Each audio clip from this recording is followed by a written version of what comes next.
Sari-saring gulay na naman yung aking pagsasamahin na iluluto ngayon. Kaya kung tulad din kita na gulay is life, panoorin mo to, tiyak magugustuhan mo. Hi kabamba! Magandang buhay! Syempre ako ay isang proud Ilocano kaya isi-share ko sa inyo itong aming masarap na dinengdeng. Kaya ano pang hinihintay mo? Manood, matuto at mag-enjoy. Welcome ka ulit dito sa Bamba's Kitchen. Marami na namang bunga itong aming tanim na talong dito sa likod ng aming bahay. Kaya kanina pagkatapos kong nag-almusal ay agad ko naman nang pinitas itong mga bunga niya. Kaya isasali ko ito sa aking gugulayin. Yan at naparami ako ng pitas. Yung medyo malalaki nito ay iluluto ko na lang bukas sa torta. Maliban dito sa talong, ito rin yung aking isasama na mga gulay, kalabasa, itong patola at okra. Dalawang klase rin yung aking isasahog dito, yung pritong bangus at itong hipon. Inagahan ko na kanina yung pagpiprito dito sa bangus at yung pagluluto ko dito sa hipon.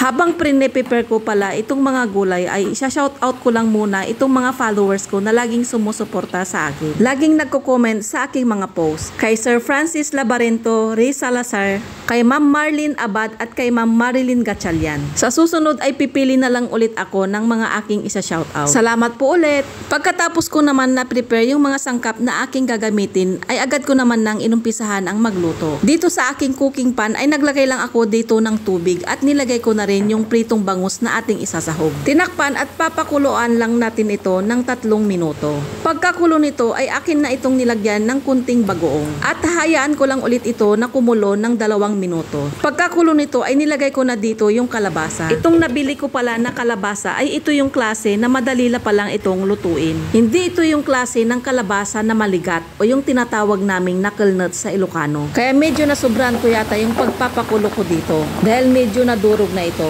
Pero okay lang naman yung ganitong klase ng pagluluto natin dito sa kalabasa. Sa oras nito ay nilagay ko na rin dito yung ating talong at itong ating okra. Kung mapapansin nyo ay 2 slice lang ng bangus yung aking sinahog dito. Hindi ko lahat sinahog yung isda na aking prinito dito. Dahil masarap din naman talagang i-partner yung pritong isda dito sa ating niluto na gulay. Masarap din naman kasing isawsaw yun sa bagoong na may kalamansi o kaya toyo na may kalamansi. Mas gusto kasi yun ng aking mga binata. Ito kasing isda na aking sinahog dito ay hindi nila yan gusto dahil napunta na daw yung lasa ng isda dito sa sabaw. After ko naman mapakuluan ng saglit itong aking nilagay na talong at itong okra ay nilagay ko na rin dito itong patola. Mura ngayon ang presyo ng patola sa palengke. Nasa 20 pesos 3 piraso na yun. Ang isang magpapasarap dito sa aking niluluto ng dinengdeng ay itong hipon. Medyo may kalakihan itong size ng ating hipon kaya 5 piraso lang yung aking nilagay dito. Maglagay na lang pala kayo nung gusto nyong pampalasa dito. Ako ay naglagay lang ako dito ng kunting seasoning granules kanina. At dinagdagan ko lang pala ito ng kunting asin dahil medyo matabang. Pakishare mo na lang kabamba kung ano naman yung iniluto mo ngayong araw. Para naman ay magkaroon din ako ng idea kung ano yung iluluto ko sa susunod na mga araw. Paki-comment mo na lang dito kabamba. At kung isa ka rin sa nag-iisip kung ano yung iluluto mo ngayon, try mo itong recipe na ito. Simpleng mga gulay lang yung aking pinaghalo-halo dito. Simple pero masasabi kong napakasarap at healthy naman. At alam kong yung mga kapwa ko gulay lover ang makaka-appreciate sa lutuin na to.